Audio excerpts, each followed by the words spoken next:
Hi guys! Ayan, makinood muna tayo dito kung saan nagkaroon ng mass blood donation sa Pagsanhan, Laguna na isinagawa ng Red Cross.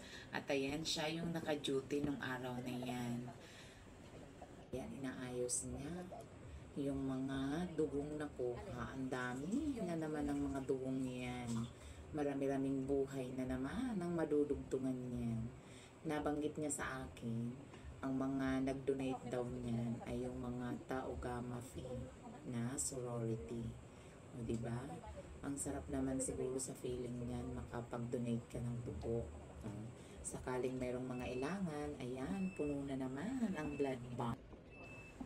Siya nga pala ang aking panganay na anak na isang medical technologist intern sa isang private hospital sa Laguna. Na-amaze ako sa kanya kasi never kong na-imagine na yan pala talaga ang gusto niyang course. Sa liit niyang yan at sa tapang niya naman pala talaga. Kasi kung ako yan, ako parang hindi ko kayang maghawak ng mga dugo na yan. Takot ako.